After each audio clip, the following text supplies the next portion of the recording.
Captain Cousteau is waiting for his ship Calypso, now entering Monaco harbor. On the brink of a major expedition, he readies himself to face the challenge of the sea's danger and mystery. Attention, j'ai vu une gerbe à gauche. Ah, derrière vous à droite, là.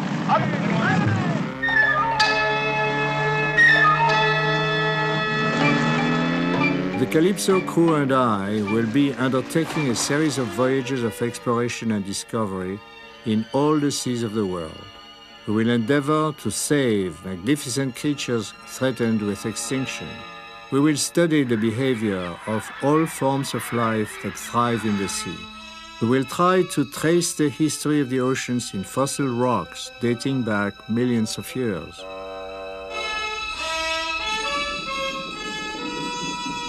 From cages made of plexiglass, we will film life that is sometimes serene, sometimes savage, and always beautiful.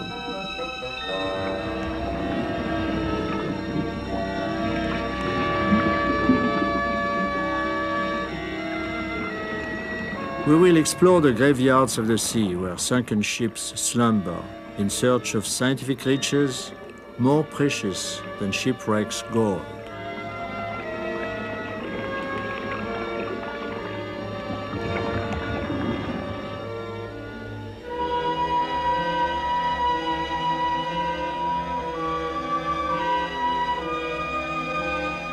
Each time we dive, each time we enter the sea, we learn something new. We have never been better equipped to observe, to learn, and to put our findings to scientific use. Over the years, our quests will lead us to confront the dangers and reveal the splendors of the sea.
The shark is said to be a fearsome brute, but this is not always true.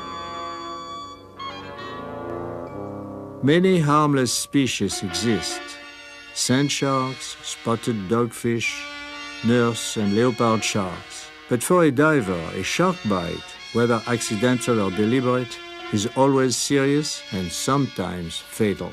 Sharks have changed little in over 180 million years of evolution, and their oldest ancestors go back about 450 million years. But the great age of the life form does not mean that these superb creatures are primitive. Certain viviparous species even invented the placenta long before the appearance of mammals.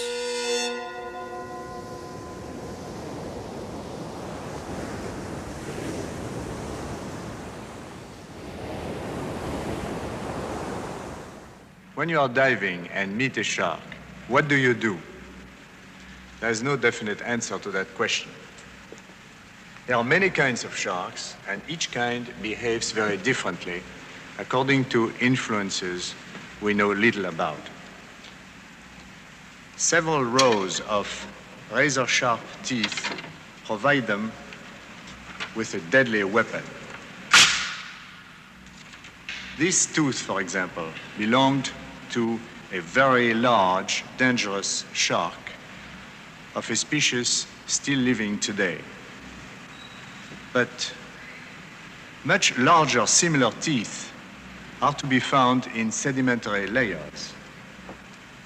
They are fossil teeth from huge sharks extinct since many million years ago. Divers in their nightmares may dream about such monsters looking probably like this model.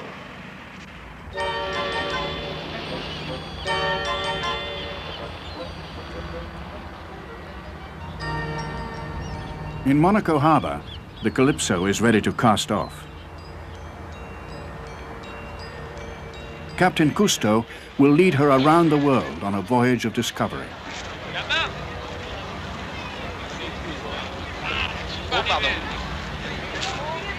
The men and gear are on board.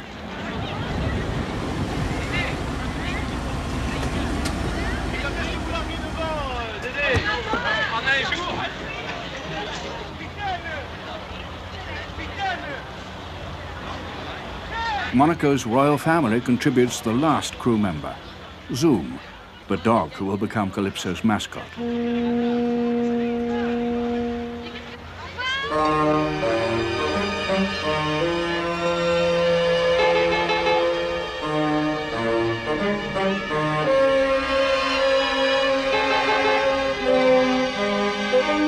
The Odyssey begins as sea voyages have always begun, with a contagious sense of excitement and fanfare.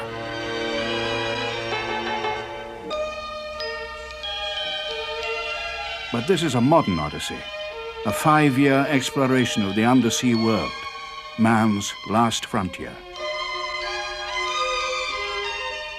Calypso will sail from the Mediterranean to the Red Sea, then around Africa, across the Atlantic to South America, and into the Pacific via the Panama Canal.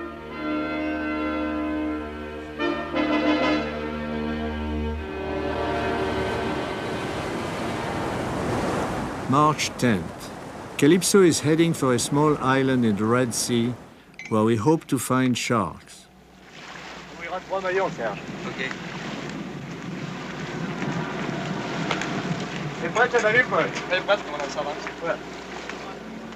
For all her 400 tons, the ship carries only 28 men. Each must be an expert in more than one field. Divers like Bernard Mestre and Roger Chopian double as photographers and mechanics. Other divers are engineers, marine biologists, archaeologists, or navigators, who have few rules and no uniforms, only the red cap, the traditional hat for hard hat divers. On descend en bas avec un morceau de poisson. On appâte. On émiette le poisson de manière à... Each dive is planned in advance so that the film director Philippe Cousteau and the head diver canoeing can coordinate the shooting. The divers are experienced but young because of the stamina needed to sustain prolonged journeys beneath the sea. The Calypso divers will be using gear specially designed by the Cousteau team. It features a streamlined casing, headlamps for night diving, chest-mounted pressure regulator to facilitate breathing during underwater work, and radio sonar telephone systems enabling communication between divers and with the Calypso. Serge Foulon is wearing the 85-pound aqualung invented by Cousteau, which really opened the world of the deep to humanity.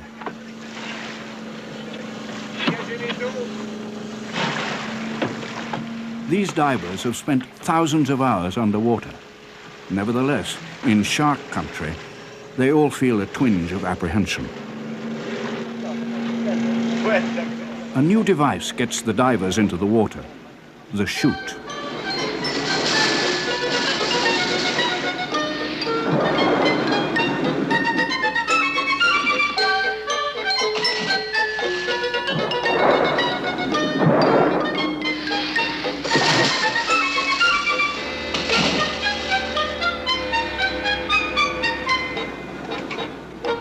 Last down the chute is cameraman Philippe Cousteau.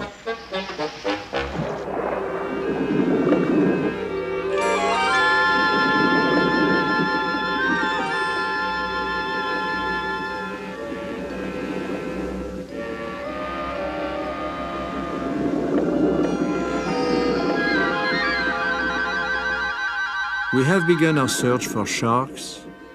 We do not know yet where they will come from or what attracts them most.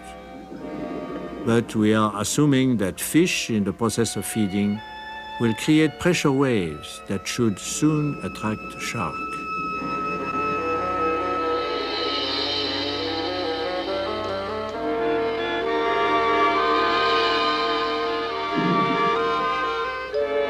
The divers have come as friends with food.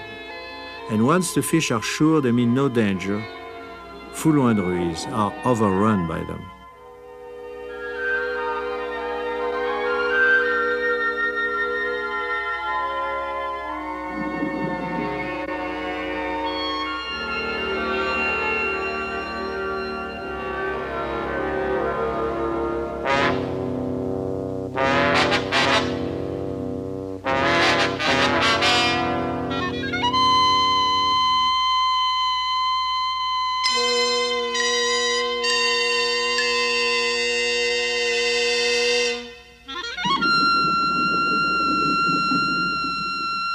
The white-tip shark swimming here does not have a very good reputation.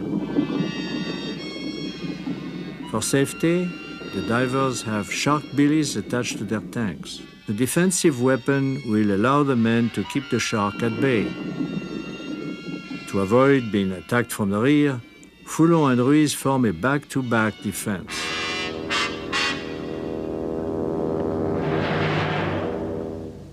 With as few movements as possible to avoid arousing the shark's interest, they begin their climb back to the surface.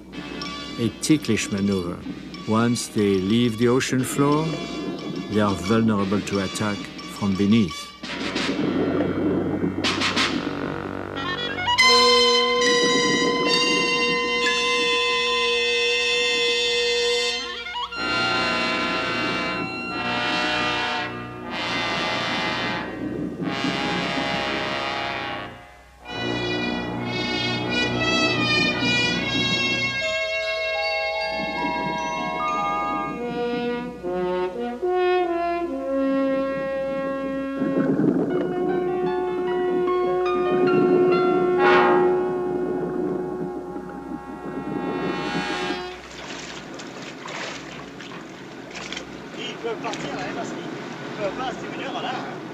With the shark, nothing is predictable.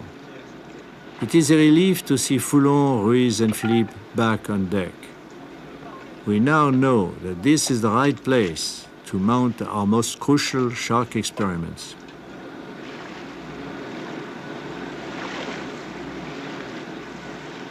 Aboard the Calypso at Cousteau's invitation is an authority on sharks, Dr. Eugenie Clark, an ichthyologist, founder of Florida's Cape Hayes Marine Laboratory. She has come to observe and to experiment with sharks in the open sea.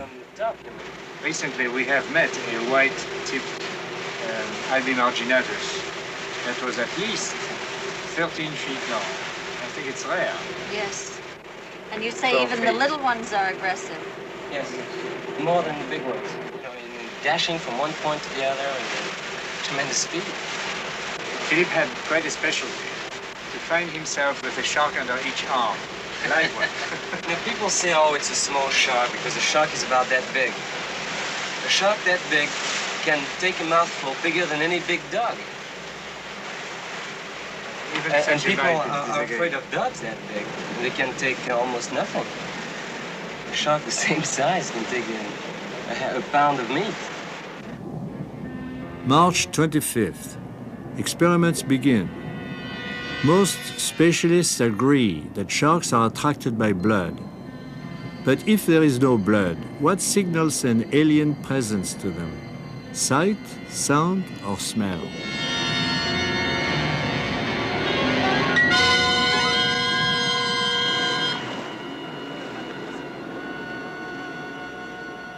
Don't worry about this mutilated diver. It's just Arthur, an experimental dummy.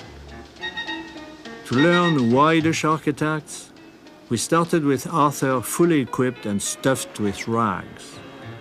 He looks like a diver, but he lacks one thing.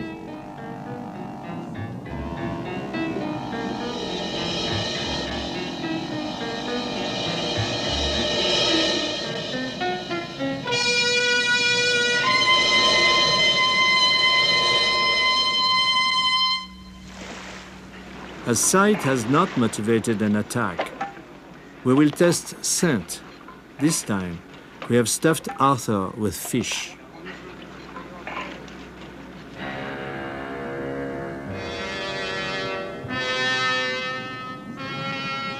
But the animal is always cautious. His brain analyzes all the factors that must be present before he acts. Warily, he stalks Arthur.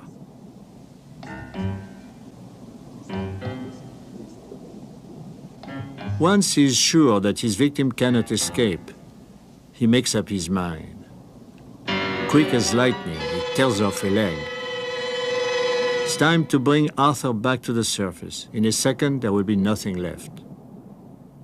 This instinctive caution combined with deadly efficiency have maintained the survival of the species for many million years.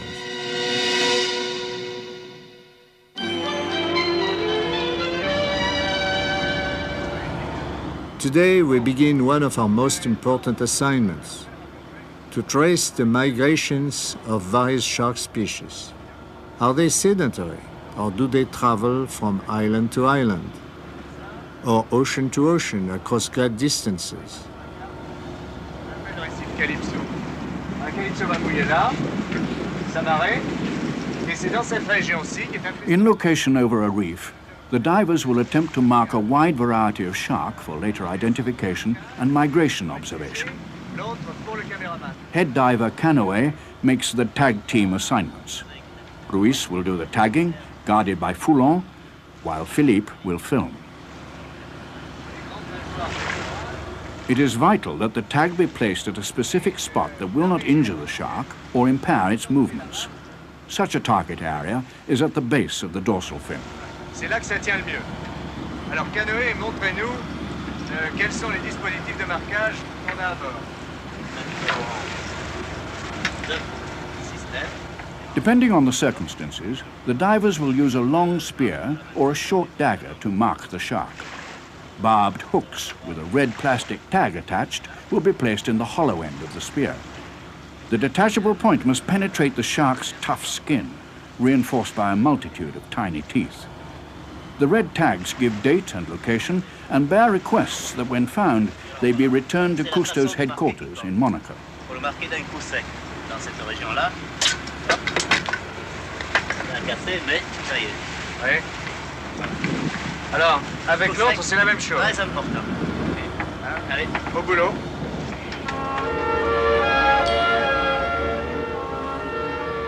The divers will be working near the surface during tagging and therefore will be most vulnerable. They have been provided with special anti-shark cages to which they can retreat in case of danger.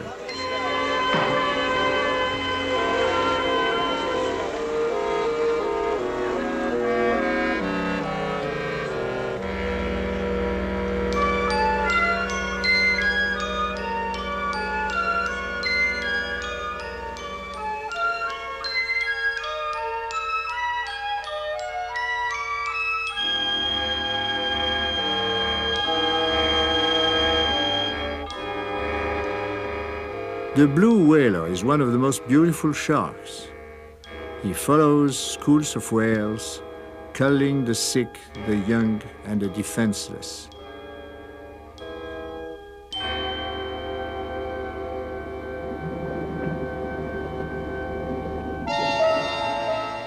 In the sea-diffused afternoon sunlight, a bullfight-like ritual has begun. One after another, sharks of different species pass back and forth while a man searches for the right moment to place his banderillo. It is a corrida without cape or kill, but the diver toreador needs the same mastery over himself and his fear.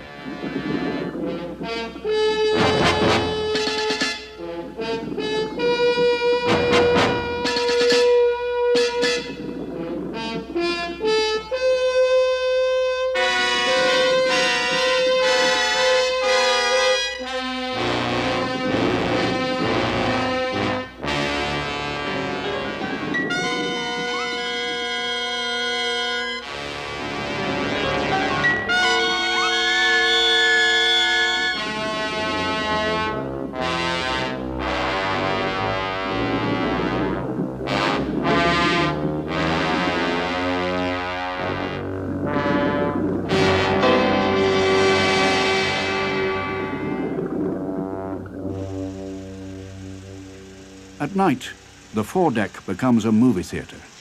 It shows films taken by the Calypso, rushed for processing, and then picked up at a prearranged port.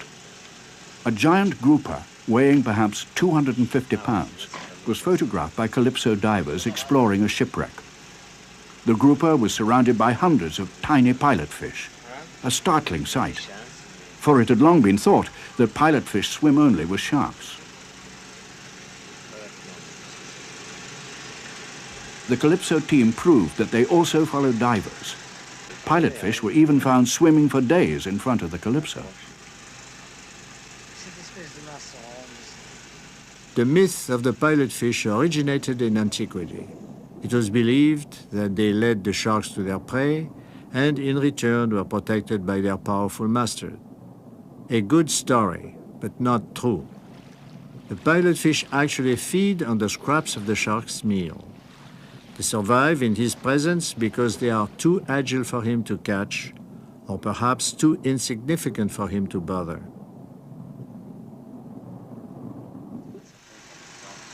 Refais ta boucle peut-être quand même.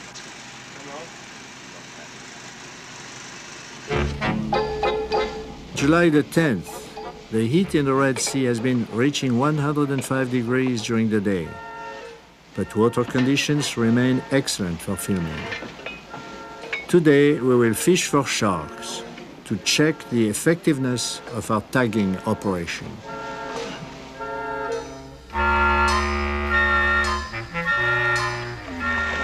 Foulon has noted that the tagged sharks are the bolder, more curious ones of the species, and therefore most likely to appear again. The boldness that brought the sharks close enough to be tagged will probably bring them in after bait.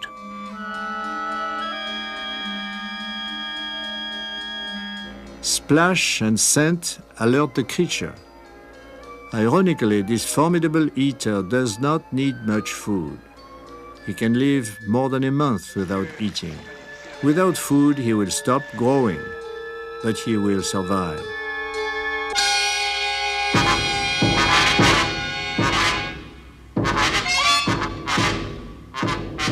The killer is fragile.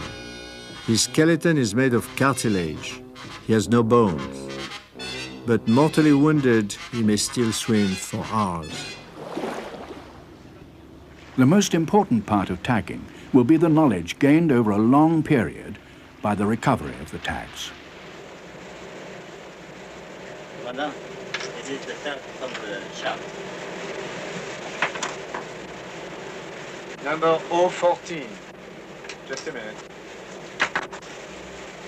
Yeah.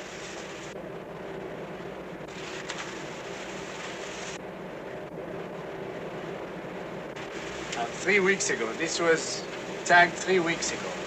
So that this shark is not swimming in the open ocean. He's living there around the reef. It's a sedentary shark. I think it's very important to have proven it. It will take a great many tag recoveries to begin to understand the migrating patterns of sharks.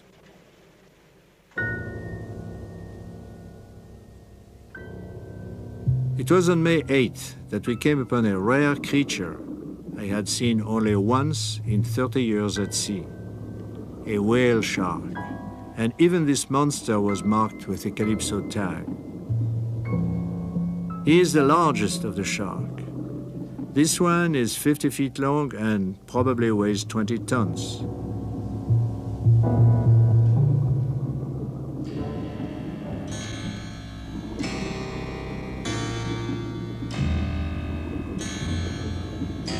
Despite his size, the whale shark is the gentlest of all sharks. The only food he will eat is plankton and small fish.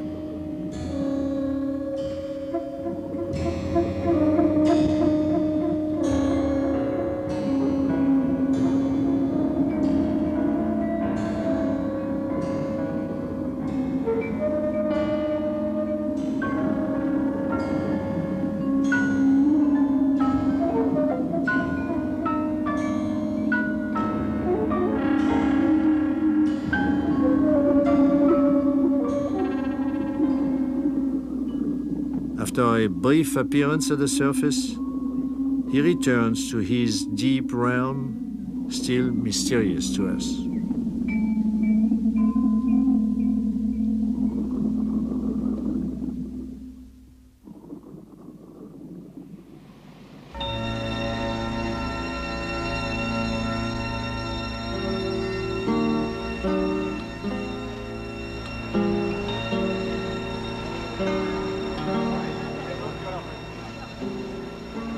August 20th. A month of sandstorms has clouded the water and made filming difficult. They have passed now, and we will return to shark-filled waters.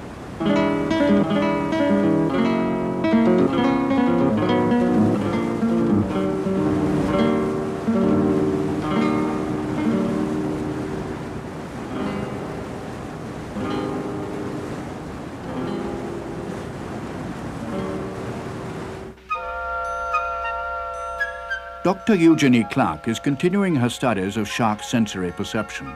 For aquarium work, she has perfected an ingenious method that she is about to try in the open sea, assisted by the Calypso divers. The method combines panels bearing striped targets, bait, and an auditory signal, and is designed to evaluate the relative importance of the shark's senses of sight, smell, and sound.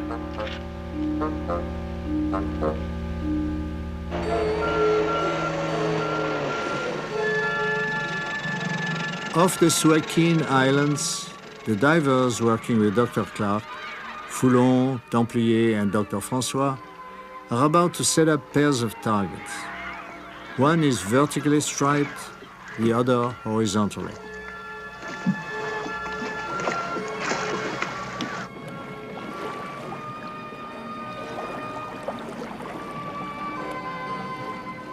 In some cases, the learning ability of sharks is believed to be comparable to that of a pet rat. If this is so, it should be possible to train them to come for food in response to visual clues. A fish is attached to the horizontally striped target.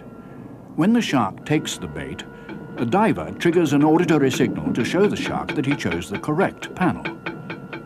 The shark tends towards the vertically striped target, either for reasons of eye structure or because many fish display vertical stripes. After cautiously circling the vertically striped target, the shark finally takes his food from the target with horizontal stripes.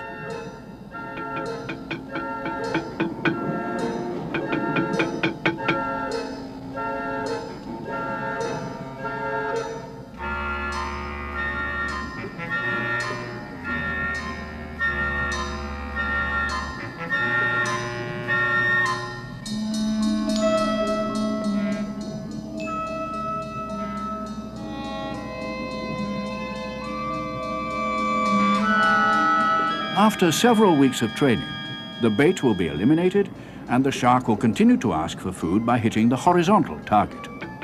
Our pupil will have learned that horizontal stripes mean food.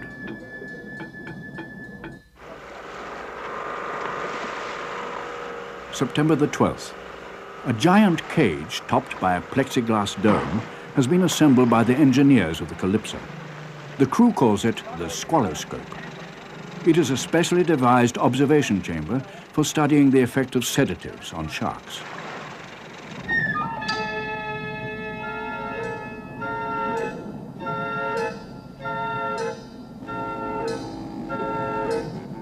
An alien apparition, the Squaloscope descends into a peaceful sea.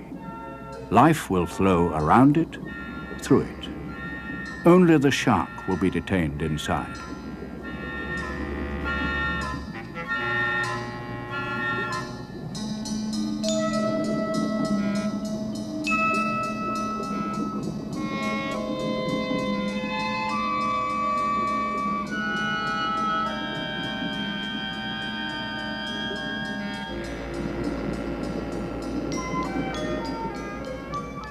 Working as a team, Foulon and Canoë set their trap. A piece of fish on a long line is placed in front of the cage. Once the shark has grasped the bait, he is pulled into the cage. As soon as he is inside, Foulon will close a plexiglass door, locking the shark in the Squaloscope.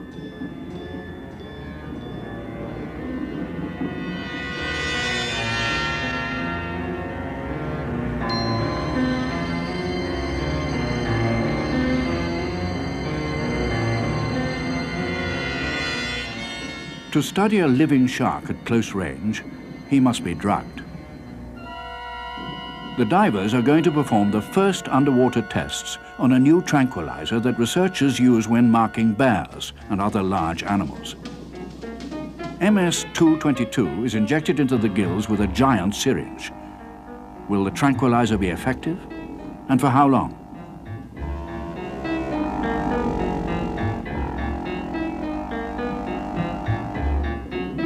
It takes less than 30 seconds for the drug to act.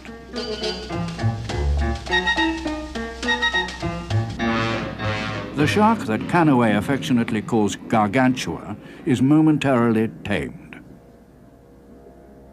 The divers expected that baiting the cage again would attract other sharks and bring them into the trap with Gargantua.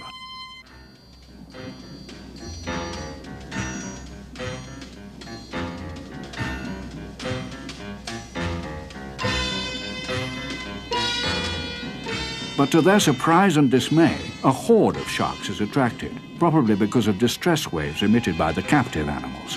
For safety, the divers cling close to the squaloscope as the fury of the baited sharks increases. As for Gargantua, he returns to apparently normal behavior after 10 minutes. The new tranquilizer is effective and harmless. What really attracted the other shark? Pressure waves emitted by frantic sharks caught on hook? An aluminum launch equipped with television cameras is lowered to provide minute-by-minute observation. The TV camera is linked to a motion picture camera, so that those manning the launch can observe as well as film the events. What will happen when a live fish bites the baited hook? Are the distress waves of a fish in danger enough to trigger a predator's attack?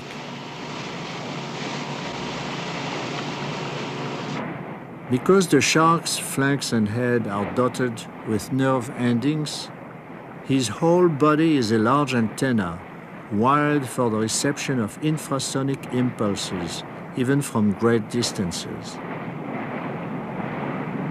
Our scientific trolling does not go on for long. A fish soon strikes at the bait, is caught, and flails helplessly, producing distress waves. Less than 2 minutes later, a shark appears, bites through the steel leader line, and makes off with his prize. The experiment is a graphic illustration of nature's way of recycling sick and dying animals. September 18th. Many myths have been dispelled. We are now sure that the shark sees well, possesses an acute sense of smell, and is extraordinarily well equipped to perceive certain vibrations. Normally, he hesitates to bite a creature whose behavior is unfamiliar to him. Nevertheless, there are hundreds of reports of sharks injuring swimmers. Now we will concentrate on the problem of protection from sharks. With a bait fish, Canoë makes a shark repellent sandwich. For years, it has been believed that the most effective repellent was copper acetate mixed with a strong dye. During World War II, a packet of shark chaser, like the one in Canoë's sandwich, was given to airmen who might be forced down at sea. It was good for morale, at best.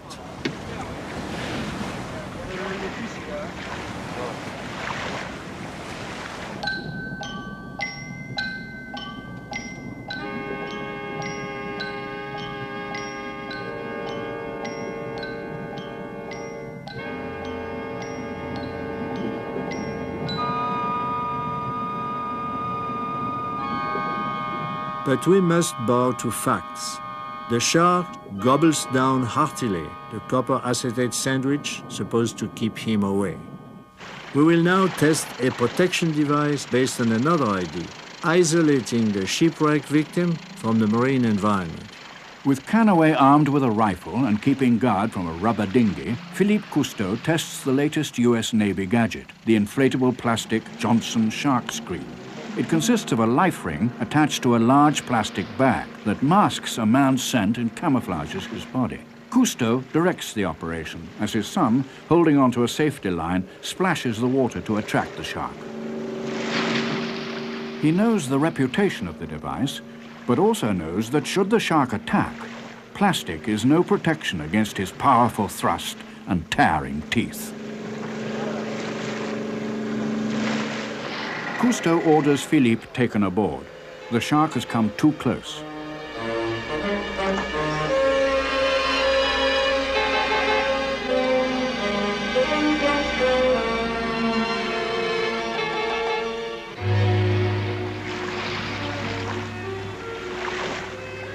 With the divers standing by in case of emergency, Cousteau approves a broader test.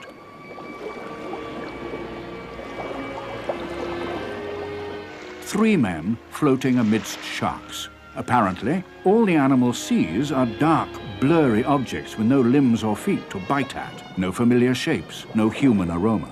The Johnson screen thus seems to be the only acceptable shark protection system now available.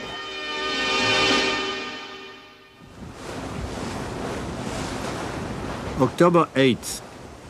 We have tracked the shark through the Red Sea, the Gulf of Aden, and the Indian Ocean. One major experiment remains to be tried. Informal conferences are held at dinner. It is one of the few times when virtually all the crew is gathered in one place. On this night, the divers, Dr. Clark and Captain Cousteau, discuss the problems of diving after dark. The sharks must be observed during the night in order to complete the study of their behavior.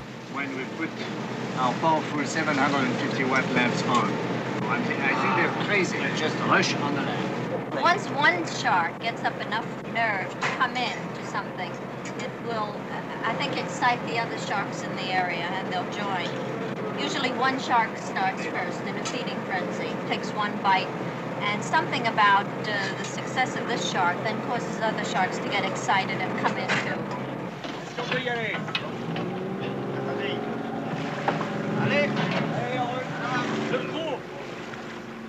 The divers will descend in the wee hours, using strongly reinforced cages.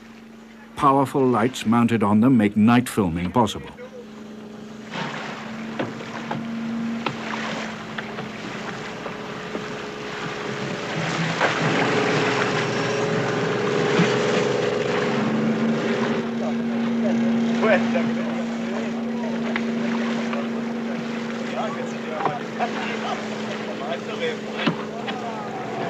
On peut y aller, Georges? On peut y aller?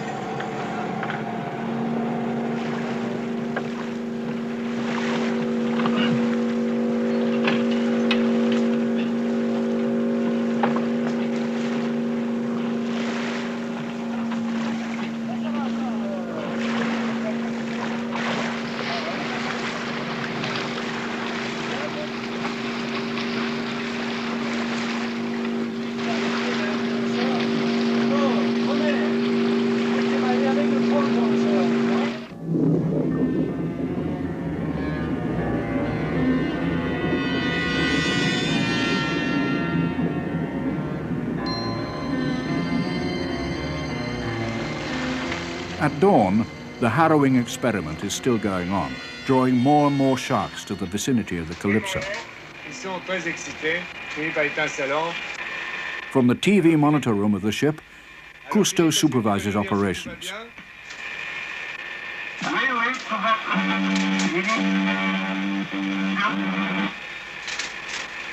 Hola.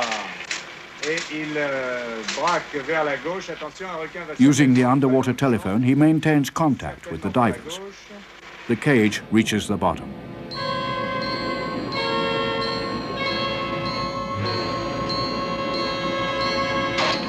The spearing of a fish increases the agitation of all the creatures and lures an unexpected guest, a 200-pound grouper.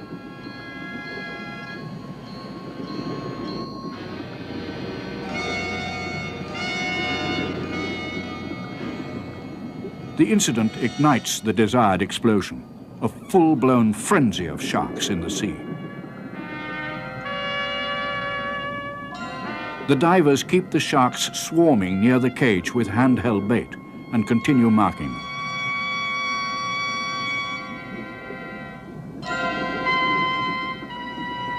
Once again, the boldest sharks are those that have already been tagged. The divers must drive them away to allow others to come close.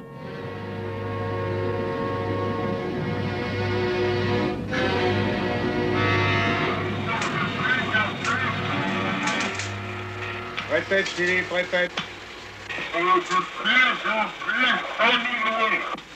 Bien reçu, bien reçu. The goal is to observe the feeding frenzy both underwater and on the monitors above. Is that one of the tag sharks now? This one, yes, sure. You see the label below the dorsal fin. It's not unusual. We have tagged almost 120 sharks since February. And I think that in this area about 1 out of 3 is already wearing a label on its Oh, back. there's another one. Yeah.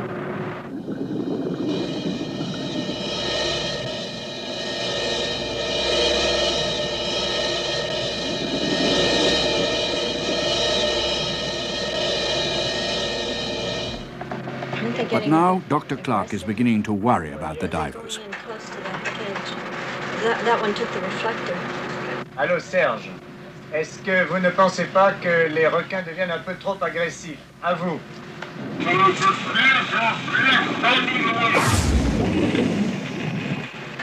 Bon, compris. Compris.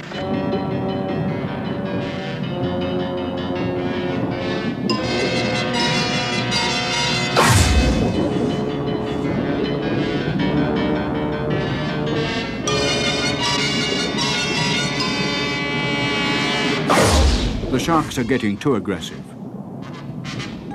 No longer cautious, they even swim through the bars of the cages. Drunk, dizzy, they are overcome by a frenzy for blood and flesh. The situation is entirely too dangerous. The cages must be brought up. Allô Serge, Serge. Je vous entends bien, je vous entends bien. Nous allons vous remonter. Nous allons vous remonter tout de suite. Faites remonter les cages. Hein. Cousteau orders the cages brought up as quickly as possible.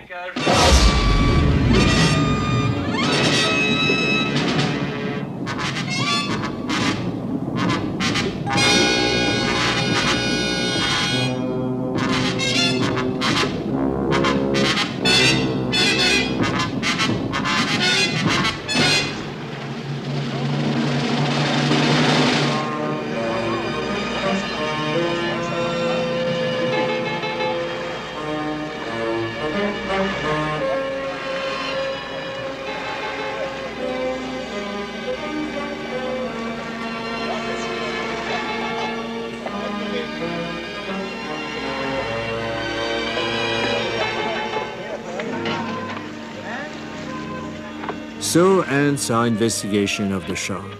For more than 6 months, we have studied him and often felt endangered by him.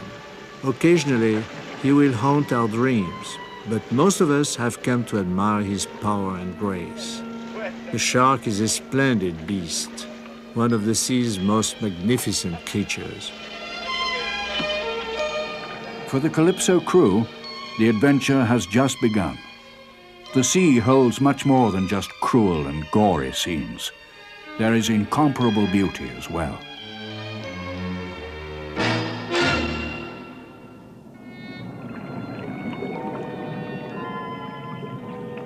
Captain Cousteau and his divers are now bound for new adventures.